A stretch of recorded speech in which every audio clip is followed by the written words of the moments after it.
Monsters do not enter you from the outside. They grow from the inside, forming slowly in the fractures your life never allowed to heal. A shadow beast is not a demon, nor a curse, nor a haunting. It is a psychological organism born from emotional excess. Fear gives it substance.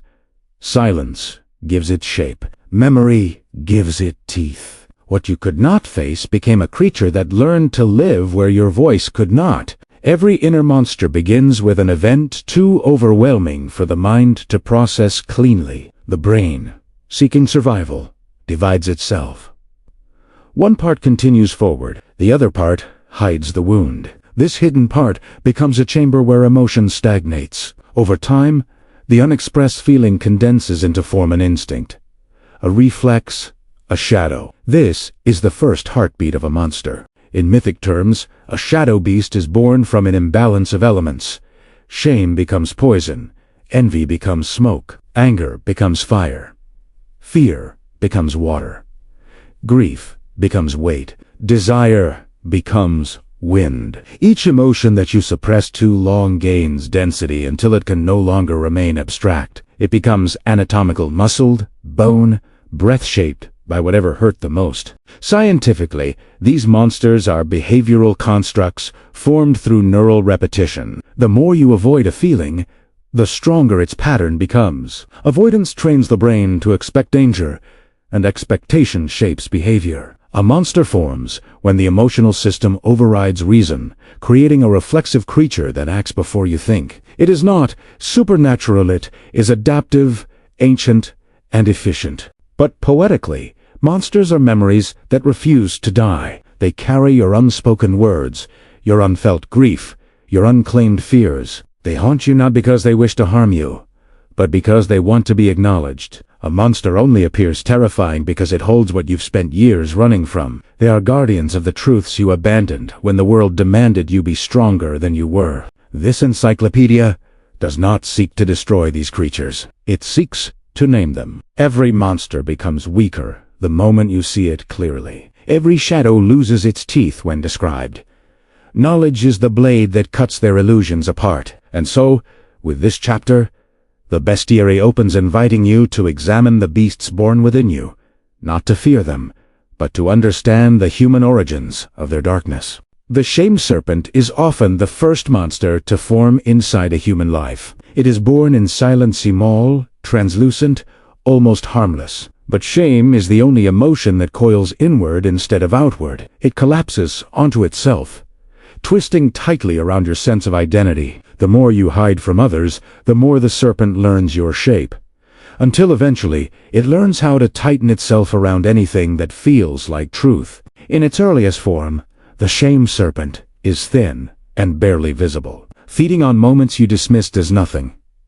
A scolding, a rejection, a failure, a tone of voice that implied you should have done better. The serpent grows each time you internalize a wound instead of expressing it. Its body thickens through every "I shouldn't have felt that," every "it's my fault," every "I'm not enough." Anatomically, the serpent is built from memory. Its ribs are the stories you misinterpreted as self-condemnation. Its spine is made of every comparison you ever lost. Its teeth are sharpened by regrets, real or imagined, and its eyes, too, glowing red, slits reflect only distorted versions of yourself. The shame serpent cannot see reality. It sees only the failures you have taught it to recognize. Behaviorally, the serpent is quiet but persistent. It does not attack with force, it corrodes with whispers. It waits in the dark chambers of your chest, uncoiling only when you make a mistake, face criticism, or stand on the edge of vulnerability. When triggered, it wraps around your lungs, making it hard to breathe, think, or speak. This suffocation is its preferred method of control. The shame serpent feeds on secrecy. It starves when you speak honestly, but grows when you hide. Confession weakens it. Silence strengthens it. This is why people consumed by shame often isolate themselves. The serpent convinces them that exposure is death, when in truth exposure is the serpent's death. Shame survives only in the dark, feeding on the belief that you are unworthy of being seen. Symbolically, The serpent represents the collapse of identity into self-blame. It is the monster that convinces you that your worth is conditional, fragile, and easily revoked. It interprets every mistake as proof of inadequacy, every disappointment as confirmation of failure. It turns human imperfection into evidence of personal defect. This distortion becomes its venom, spreading through every thought you try to hold steady. When fully grown, the shame serpent no longer lives in the shadows, becomes the shadow. It shapes your posture, your voice, your choices. It coils around your opportunities, squeezing until you convince yourself you're not ready or deserving. It bites whenever you attempt self-expression, injecting doubt that immobilizes you. Shame does not need truth to thrive. It only needs repetition. The serpent's danger level is high, not because it attacks others, but because it attacks the self. It convinces you that withdrawing is protection, when truly it is imprisonment. Its venom is subtle but lethal to ambition, connection, and confidence. People consumed by the serpent often misinterpret its grip as humility, responsibility, or realism, but it is simply captivity disguised as caution. To confront the shame serpent, you must expose what it hides. Speak the truth, it forbids. Name the mistakes, it exaggerates. Shame cannot survive in shared language. It unravels when witnessed. The antidote to its venom is compassion, especially toward the parts of you that feel least deserving. The serpent loosens its coils when you say, "I am still worthy," even when the words feel unnatural. This chapter ends with a simple reminder. The shame serpent is not your enemy. It is a frightened creature formed from your earliest wounds, doing what it believes will keep you from further harm. But survival is not living. When you turn the page, the bestiary will introduce the second monster, the envy phantom, born from emptiness and comparison, drifting through the hollow spaces inside you.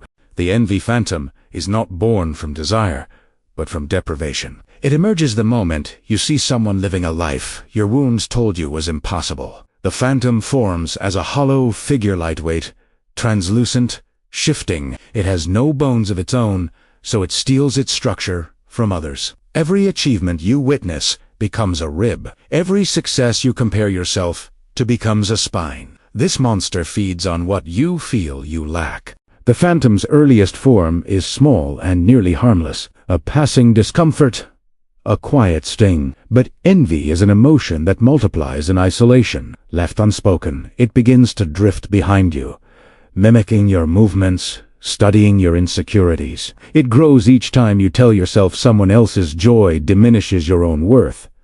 Comparison is its oxygen. Inadequacy is its heartbeat. Anatomically, the envy phantom is built from emptiness. Its torso is a hollow cavity, shaped like every unlived version of your life. Its hands are long and bony, reaching for what it cannot touch. Its face is a blur of shifting features, sometimes resembling the person you envy, sometimes resembling the person you wish you were. Each distortion is crafted from your own self-judgment, not reality. Behaviorally, the phantom does not attack directly. It whispers. It circulates your mind with soft comparisons, subtle doubts, and distorted perceptions. It tells you others started earlier, had better luck, or given more work are there. It convinces you that everyone else is moving while you remain stagnant. The phantom's voice mimics your own, making its suggestions feel like truth instead of intrusion. The envy phantom feeds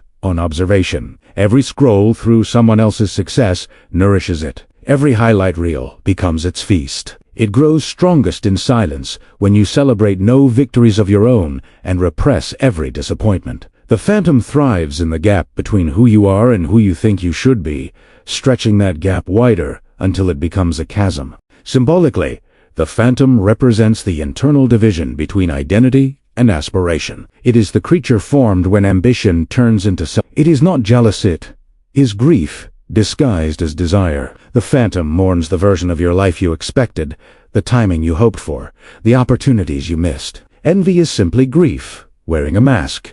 When fully formed, the phantom begins possessing perception. It makes other people's achievements feel like indictments against you. It turns admiration into inadequacy. It drains joy from your victories and magnifies the wins of others. This is the phantom's curse. You become incapable of seeing your own growth, because the creature only shines light on what you have not yet become. The phantom's danger level is moderate but corrosive. It does not destroy. Quickly it erodes, slowly. It weakens self-esteem, distorts identity, and smothers gratitude. People consumed by the phantom often feel exhausted, resentful, or ashamed, not because they wish to harm others, but because the creature forces them into constant comparison, creating a hunger that cannot be satisfied. To confront the envy phantom, you must shift its diet. Feed it with your own progress, not the progress of others. Name your desires without shame. Recognize that ambition is healthy, but comparison is poison. The phantom shrinks when you stop outsourcing your worth to external milestones. Gratitude starves it. Self-compassion blinds it. Reclaiming your timeline dissolves its form. This chapter ends with a quiet warning.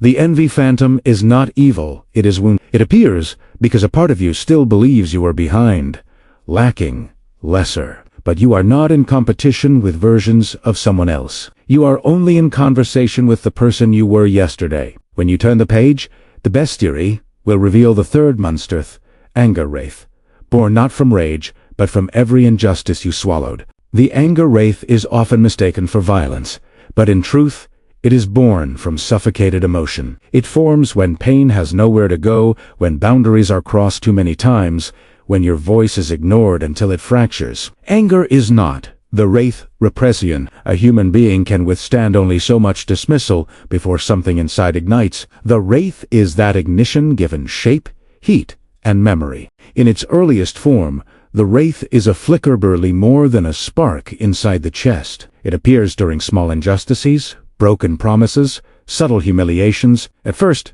you swallow it. You force a smile. You stay quiet. Each act of self-silencing becomes oxygen. Each forced nod becomes fuel. Over time, the wraith grows in temperature rather than size, simmering beneath your ribs. Anatomically, the anger wraith resembles a charred skeleton, wrapped in smoke. Its bones glow, faint red, as if heated from within. Its spine is straight, rigid, unbending, made from every boundary you swallowed.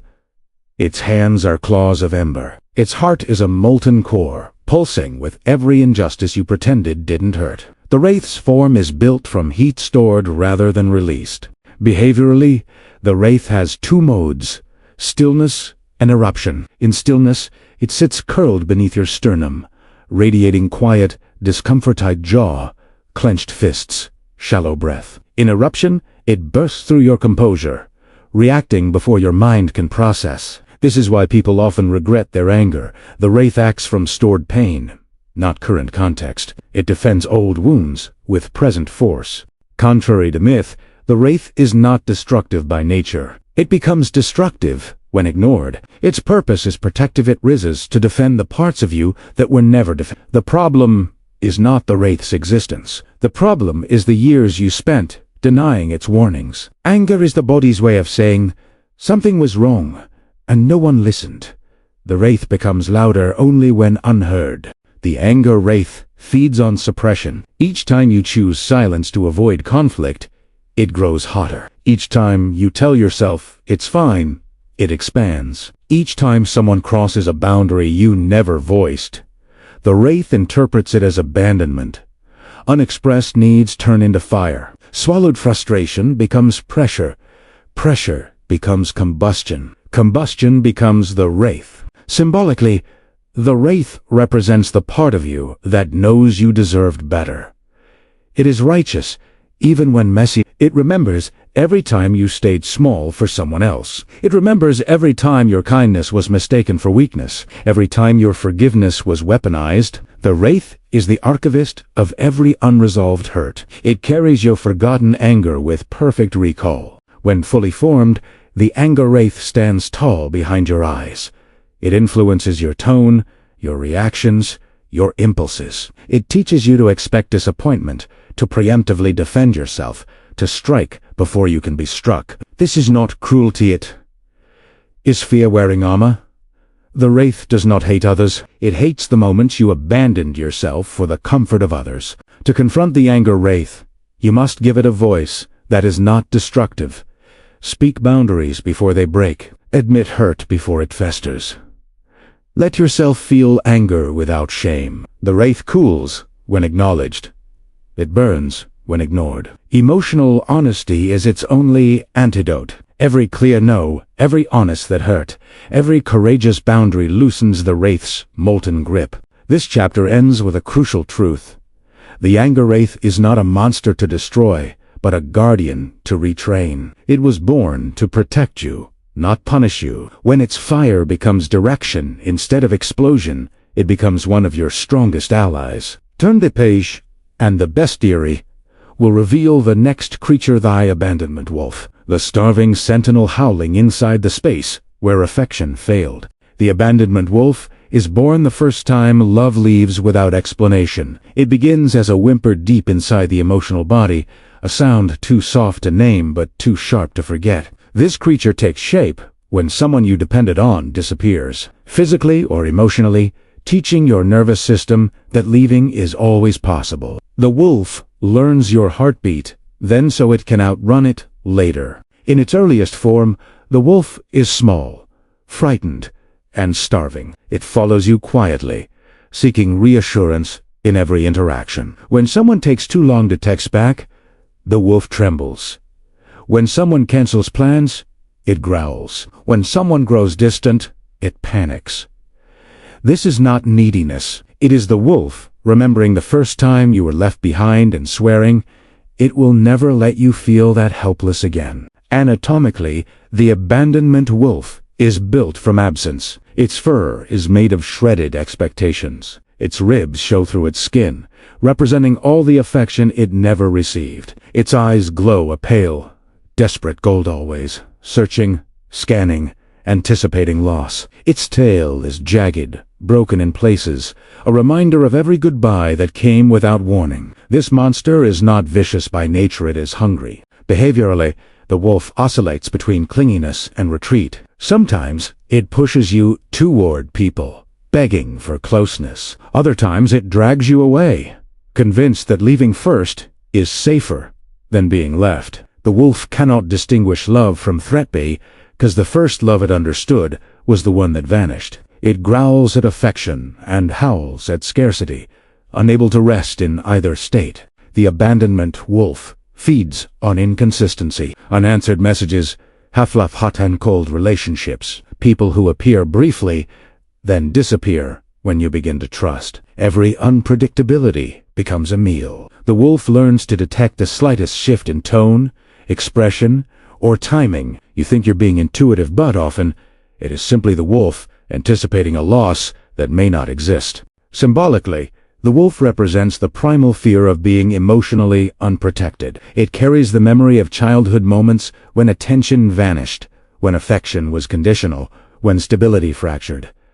The wolf was born to guard those wounds, but its loyalty is flawed.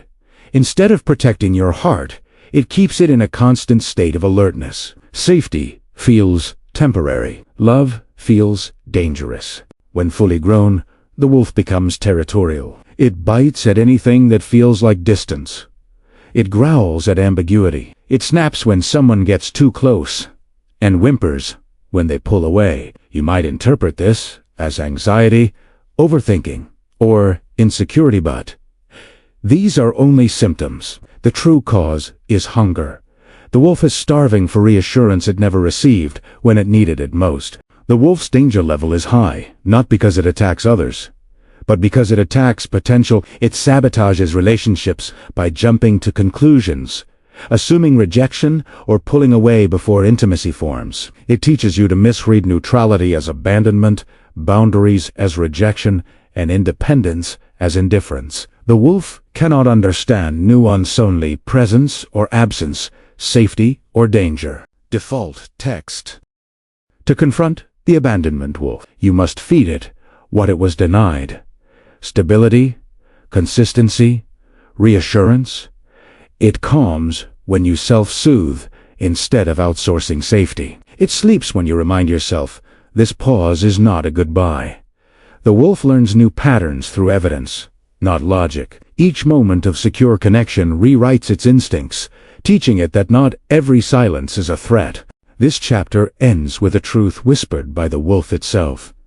It never meant to frighten you. It only howled because it was afraid. When you turn the page, the bestiary will reveal the next creature, the guilt marionette, a twisted puppet whose strings tighten every time you blame yourself for the actions of others. The guilt marionette is born the moment you begin taking responsibility for pain that was never yours. It forms in childhood, usually quietly. When you learn that peace comes only when you hold yourself accountable for the actions, moods, or failures of others. At first, the marionette is small, almost weightless. But guilt is a thread that tightens with every apology you didn't owe and every burden you accepted to keep the peace. In its earliest form, the marionette hangs limply in the background of your mind. It watches how quickly you say sorry.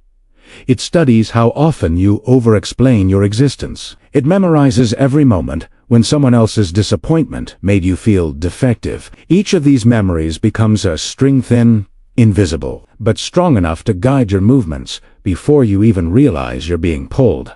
Anatomically, the guilt marionette is carved from fractured silk. Its limbs are jointed with expectations that were too heavy for you to carry. Its chest is hollow, filled with echoes of accusations you internalized. Its head tilts downward, as if all was awaiting correction. From each limb extends a string made not of rope, but of emotional obligation binding you to people, outcomes, and responsibilities that do not belong to you. Behaviorally, the marionette works subtly. It nudges you to apologize first, even when hurt. It urges you to fix problems you didn't create. It convinces you that conflict is your fault, disappointment is your failure, and others' emotions are your responsibility. Over time, its strings become You move without choosing. You bend without thinking. You shrink without noticing. The marionette pulls, and you obey. The marionette feeds on self-blame. Every time you assume fault to keep someone else comfortable, it grows. Every time you sacrifice your needs to avoid someone's anger or sadness, its strings thicken. The creature thrives in relationships where you must earn love rather than receive it freely. It feeds not on truth, but on your fear that you are somehow inherently harmful if you do not constantly compensate. Symbolically, the guilt marionette represents distorted responsibility. It is the monster that forms when you learn that your value comes from how well you accommodate others. It confuses empathy with obligation, compassion with duty, and love with The marionette is not cruel, it merely reenacts the emotional choreography you were taught, believing that harmony must always come at your expense. When fully grown, the marionette becomes a puppeteer. You begin to preemptively adjust yourself, anticipating blame before it arrives. You overthink every word, every action, every silence. You apologize even for existing. The marionette tightens its grip during moments of disappointment, or that your role in life is to absorb the consequences of others' choices, even when they never asked you to. The marionette's danger level is subtle but profound. It drains agency, erodes boundaries, and leaves you convinced that asserting yourself will collapse everything around you. It creates emotional debt where none exists. People controlled by the marionette often feel exhausted from carrying invisible loads. They mistake guilt for morality, forgetting that true integrity does not require To confront the guilt marionette, you must learn to sever its strings one truth at a time. The truth that you are not responsible for other people's reactions. The truth that your boundaries are not punishments. The truth that saying no is not a betrayal.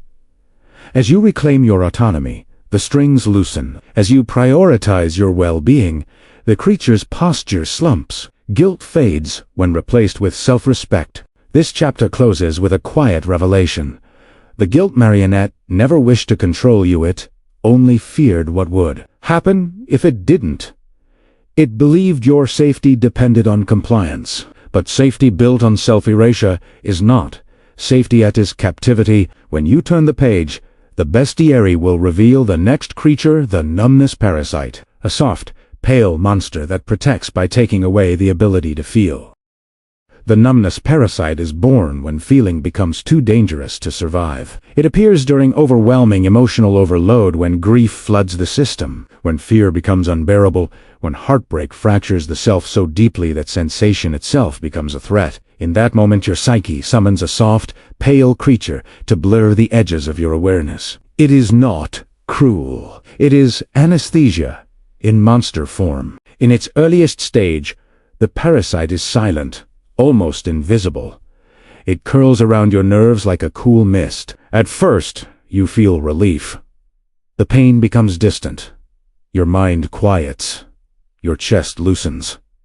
But numbness has a hidden appetite. Once it begins feeding on emotion, it struggles to stop. It drains sadness first, then fear, then joy, then intimacy, until what remains is a muted version of being alive. Anatomically, the numbness parasite resembles a soft, translucent creature with no defined shape. Its body shifts like gel or vapor. Tiny tendrils grow from its underside, attaching themselves to your emotional circuitry. The parasite's skin glows faint blue, the color of expired feeling. Within its fluid body float faint memories, moments you no longer connect to, suspended like artifacts behind frosted glass. Behaviorally, the parasite is gentle but pervasive. It does not attack abruptly.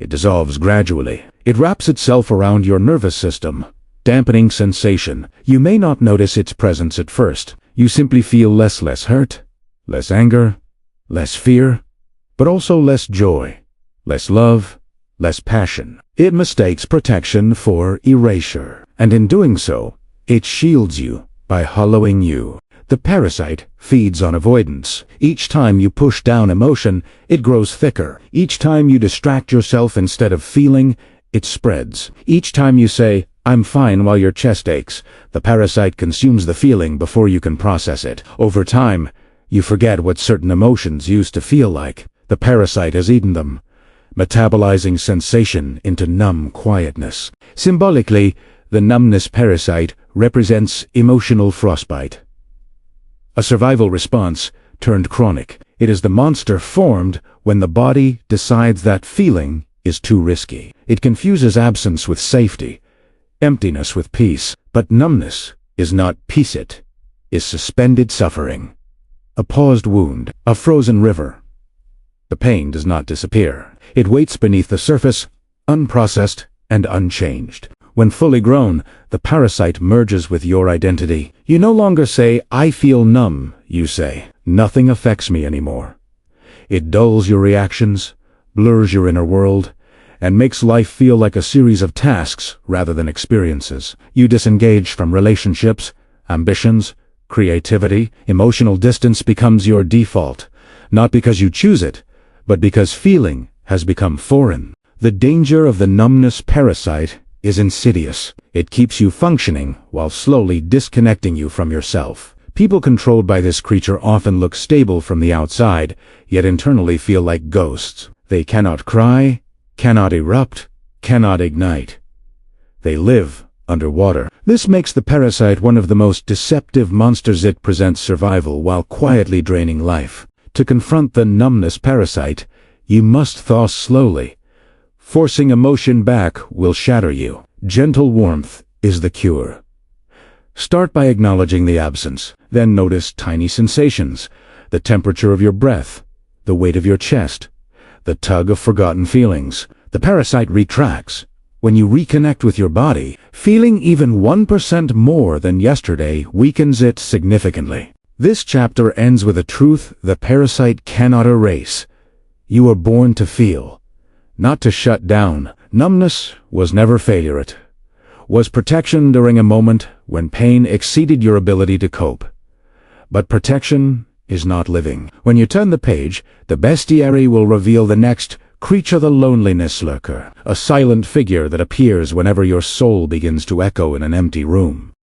The loneliness lurker is born not when you're alone, but when you feel unseen while surrounded by people. It forms during moments when connection fails, when you reach out and no one reaches back. When your presence fades into the background of someone else's priorities, The lurker emerges as a tall, thin shadow in the corners of your inner world, watching quietly as you pretend you don't need what you desperately do. In its earliest stage, the lurker is barely more than a silhouette. It appears during long nights, unanswered messages, empty rooms, quiet dinners, hollow conversations. At first, you believe the ache is temporary, but loneliness has a rhythm, and the lurker grows each time you convince yourself your needs are burdens. It becomes stronger in silence, feeding on the space between longing and resignation.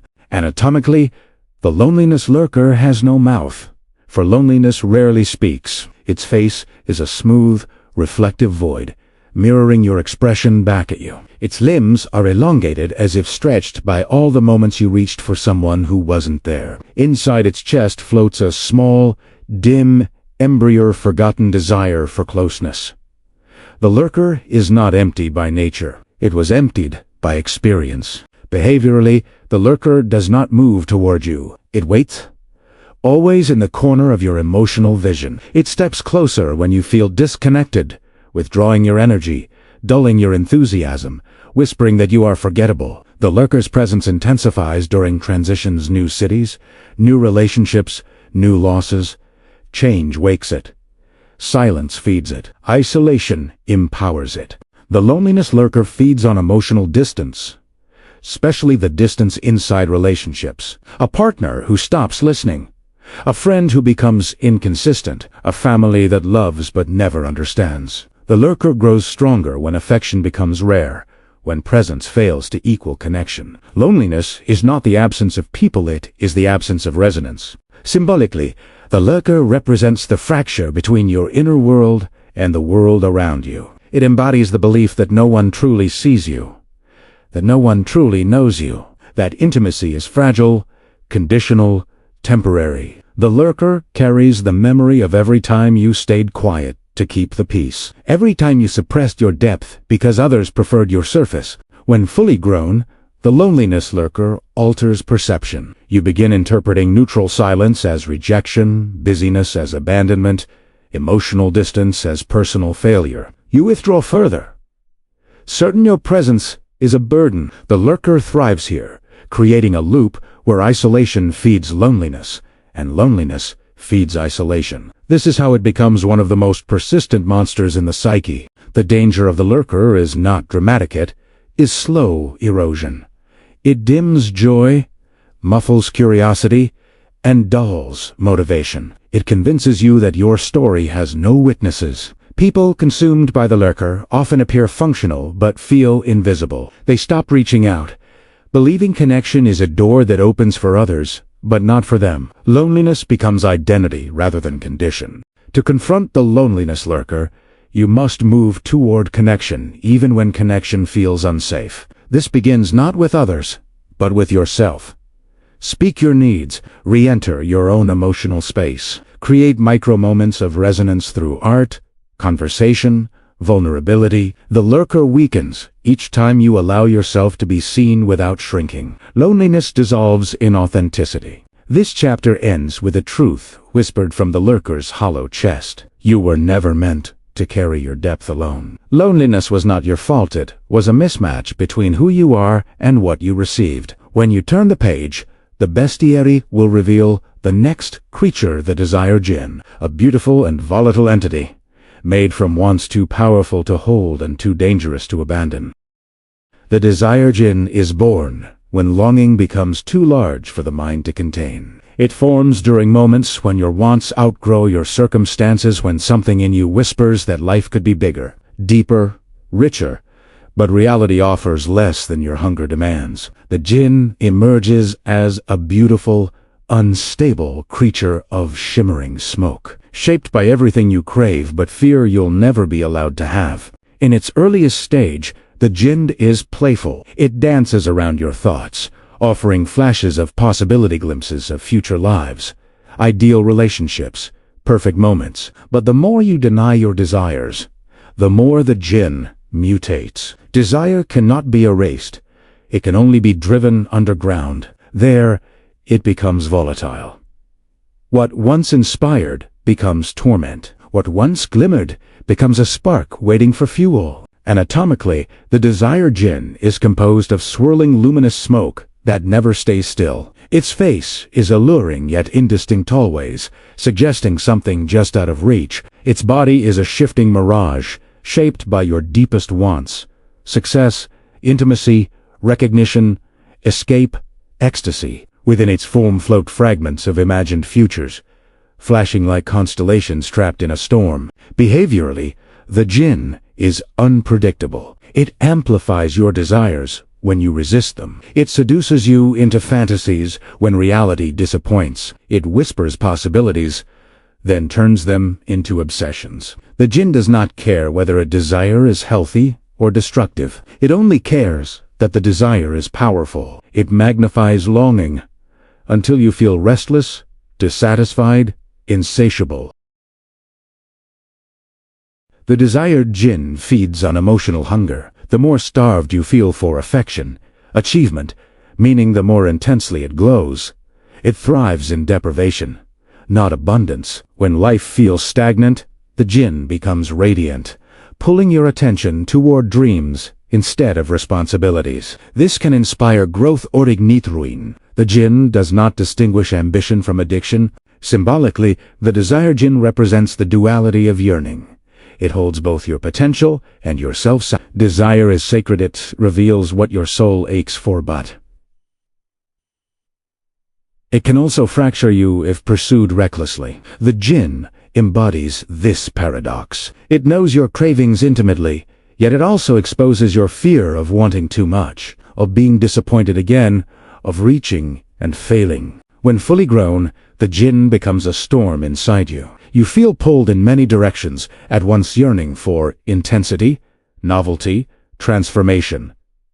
You chase dopamine instead of meaning. You romanticize escape. You fantasize about lives you cannot sustain. The jinn tempts you to abandon what is stable in pursuit of what is intoxicating. It promises euphoria, but rarely explains the cost. The danger of the desired jinn lies in distortion. It can make ordinary life feel unbearably dull. It convinces you that contentment is failure, that calm is stagnation, that peace is an insult to your potential. Under the jinn's influence, you may reject good things simply because they are not extraordinary. You confuse real connection with intensity and real purpose with adrenaline. To confront the desire jinn, you must redefine desire not as a demand, but as a compass. Desire is meant to guide, not consume. Instead of suppressing or indulging it blindly, listen to its quietest layer. Beneath every intense craving is a softer truth: the longing to feel alive, valued, connected, purposeful. When you honor that truth gently, the jinn calms, turning from storm to candle. This chapter ends with a revelation. The desired jinn is not a monster of corruption. It is a creature of magnitude. It appears because you are capable of more than you have allowed yourself to want.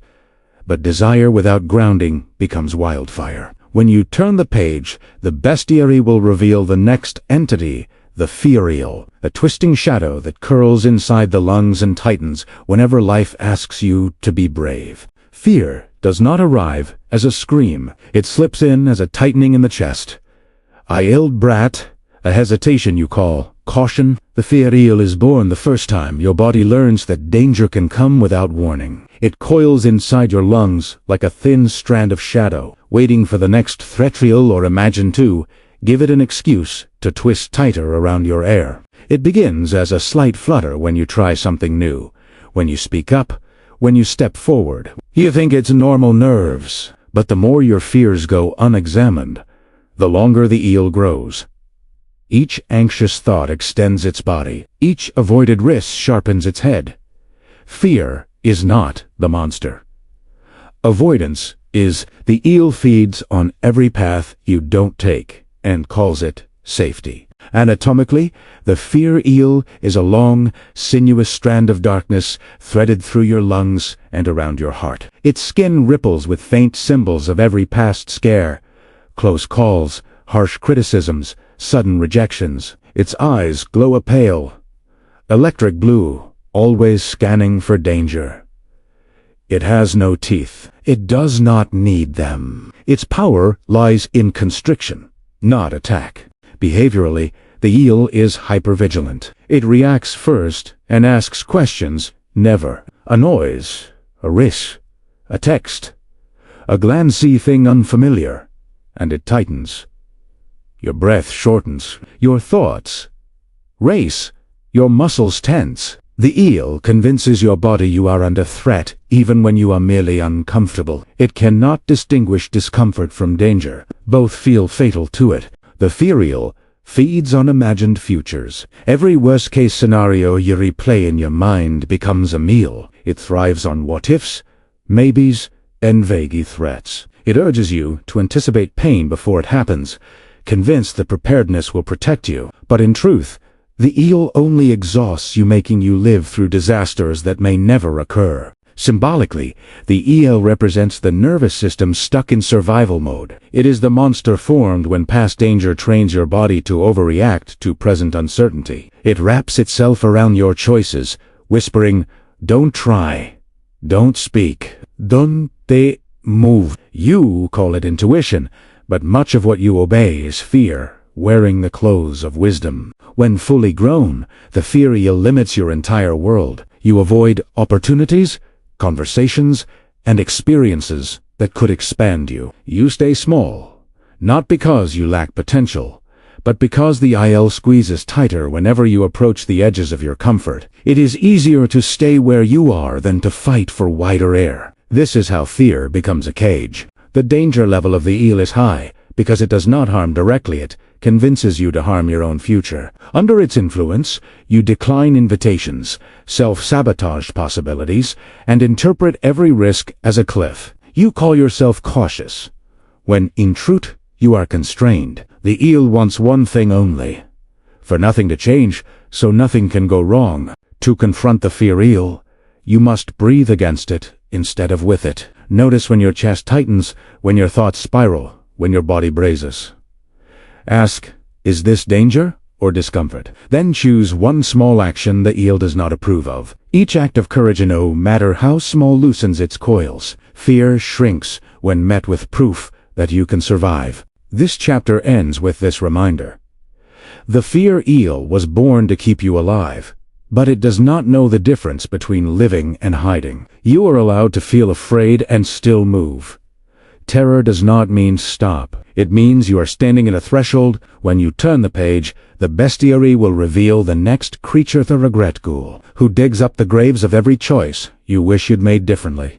The regret ghoul is born the moment you realize you cannot undo a choice. It forms after a crossroads, an action taken too quickly, or a moment you hesitated too long. At first, the ghoul is small, emerging only at night, whispering what-ifs in a voice shaped like your own. But regret is a backwards-facing grief, and the more you stare at the past, the more the ghoul crawls out of it. In its earliest stage, the ghoul lingers at the edges of memory. You feel its presence when a familiar song plays, when a name resurfaces, when a path you didn't take flashes before you. The ghoul feeds on hindsight, growing stronger whenever you replay events, imagining better outcomes. Each mental rewind sharpens its claws. Each "I should have known" stitches another layer onto its decaying form. Anatomically, the regret ghoul resembles a half-rotted figure made of discarded timelines. Its spine is twisted with decisions you set. Its limbs drag long trails of memories behind it, like tattered fabric. Its eyes glow with a dim blue light, haunted, longing, fixated on what once could have been. Its chest is hollow, a cavern echoing with words never spoken and steps never taken. Behaviorally, the ghoul is relentless. It approaches during quiet moments, pushing scenes from the past into your present. It forces you to rehearse alternate outcomes, punishing you for not knowing then what you only learned later. The ghoul never offers solutions, only accusations. It claws at your confidence, insisting you would be happier if you had simply chosen differently. The ghoul feeds on hindsight bias. It grows stronger when you judge past decisions with present wisdom. It thrives on the illusion that a perfect choice existed. Each time you punish yourself for not predicting the future, the ghoul's shadow expands. It devours self-forgiveness, replacing it with looping narratives of mischances and irreversible mistakes. Symbolically, the regret ghoul represents the tension between fate an agency. It is formed from the false belief that life could have unfolded flawlessly if only you were smarter, faster, braver. But regret forgets context. It ignores the information, emotions, and limitations you carried at the time. The ghoul's power lies in distortion, not truth. It edits memories to make you blame yourself. When fully grown, the ghoul becomes a grave. It digs up every past misstep and lays them at your feet like corpses demanding inspection. It makes the past feel closer than the future, trapping you in an emotional cemetery. You begin living cautiously, avoiding decisions, convinced the next one will also become a ghost you'll have to carry. Indecision becomes the ghoul's strongest curse. The danger level of the regret ghoul is moderate, but destructive over time. It drains momentum, dims self-trust, and turns memory into imprisonment. People consumed by the ghoul often replay moments endlessly, unable to move forward. Its whispers are parasitic. You ruined everything. You missed your only chance. You should have known better. The ghoul thrives on your inability to let go. To confront the regret ghoul, you must return what it steals. Context. Remind yourself who you were, then your fears, your hopes, your limitations, your available clarity. Decision-making is not hindsight. It is courage in real time. The ghoul weakens when you tell the truth. I chose with the knowledge I had. I survived. I grew. Regret dissolves when self-compassion replaces self-punishment. This chapter closes with this truth. Regret is not proof of failure, it is proof of evolution. You see better now, because you are better now. The ghoul only haunts because you outgrew the person who made the choice. When you turn the page, the bestiary will reveal the next creature, the grief leviathan, the massive ocean-welling monster formed from mourning too heavy for the heart to contain. The grief leviathan is not born from a single loss. It forms from the cumulative weight of every goodbye your body could not process. It begins as a ripple beneath your ribs, a quiet ache that deepens each time life takes something you were not ready to lose. Over time, the ripple becomes a current, the current becomes a tide, and the tide becomes a creature too large for the heart to contain. In its earliest stage, the leviathan sleeps. It stirs when memories surface unexpectedly, an old message, a familiar scent, a song you cannot bear to hear. It is awakened by anniversaries, hidden reminders, or sudden silence after long companionship. Each awakening stretches its massive form, making the pain feel deeper, heavier, more oceanic.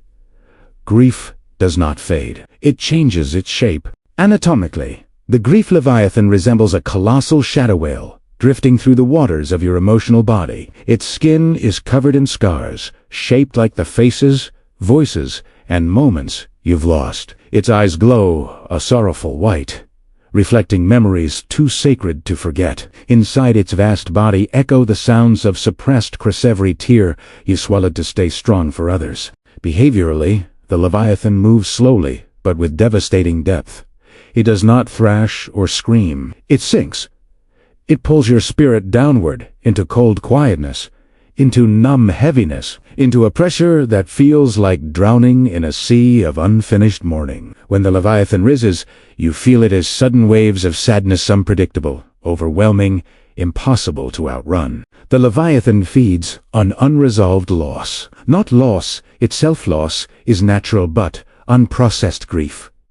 Unspoken farewells, unexpressed sorrow, goodbyes that came too early, or too suddenly, or without closure. Every time you try to move on prematurely, the leviathan absorbs the unspoken emotion, storing it deep in its belly until it grows large enough to influence your entire inner world. Symbolically, the grief leviathan represents the emotional ocean that forms when love has nowhere left to go. It is the monster born from the depth of your attachments, not their weakness. The leviathan exists because you cared, because you felt deeply, because someone or something mattered to you. This creature is not a punishment. It is the shadow of love continuing without a place to land. When fully grown, the leviathan shifts your emotional climate. You may feel exhaustion that sleep cannot treat, heaviness in the chest, difficulty expressing joy. You may withdraw, not because you don't care, but because the Leviathan has pulled your energy inward into mourning. People fear their grief because they believe it will swallow them, but the Leviathan only wants to be acknowledged. The danger level of the grief Leviathan is immense, not because it harms, but because it immobilizes. It traps you in emotional depths where time feels frozen. You may think you've regressed, when in truth you are simply touching the ocean floor of sorrow you avoided for years. The Leviathan's weight is not malice, it is memory that has become tidal. To confront the Leviathan, you must stop telling it to shrink. Grief cannot be rushed, minimized, or ignored. You learn to coexist with it by allowing yourself to feel slowly, honestly, without shame. Speak the names of what you lost. Let the tears fall when they rise. Share the stories. Grief softens when witnessed. The Leviathan becomes gentle when it is allowed to surface without fear. This chapter closes with a truth whispered from beneath the waves. Grief is not the end of love, it is what love becomes when forced to live in memory. The Leviathan is vast because your heart is vast. When you turn the page, the bestiary will reveal the final creature of this volume, the Hope Revenant, the fragile, luminous being that rises whenever you dare to rebuild after devastation. The Hope Revenant is born in the aftermath of devastation. It forms not when life is kind, but when life has taken more than you believed you could survive. At first, the Revenant is nothing more than a small, trembling glow in the rubble of what you lost. But hope is stubborn. It rises even when unwelcome, rebuilding itself from fragments of courage you forgot you still possessed. In its earliest stage, the Revenant resembles a fragile spirit made of soft gold light. It flickers during moments when you think, maybe things can change. Maybe I can heal. Maybe I am not finished yet. These tiny maybes are its oxygen. Each time you entertain the possibility of a different future, the Revenant gathers strength, rising from the ashes of every moment you thought was the end. Anatomically, the Hope Revenant appears as a glowing humanoid figure with cracks across its body. Through these cracks spills warm illumination, the remnants of resilience breaking through old hurt. Its spine is forged from every time you got up when you didn't want to. Its ribs are made from long-forgotten victories. Its eyes are bright, iridescent, reflecting a future you have not yet lived but feel drawn toward. Behaviorally, the Revenant is quiet and patient. It does not demand transformation, it imbitis Italiano. It whispers gentle thoughts when you feel weakest. You can try again. You can rest and still return. You have survived worse, but it never forces. Hope is a creature of consent. It grows only when welcomed, and retreats when pressured. The Revenant is strongest in moments of surrender, not willpower. The Hope Revenant feeds on courage, but not dramatic courage, mall courage. The decision to get out of bed despite despair. The willingness to trust again after betrayal. The effort to breathe steadily through fear.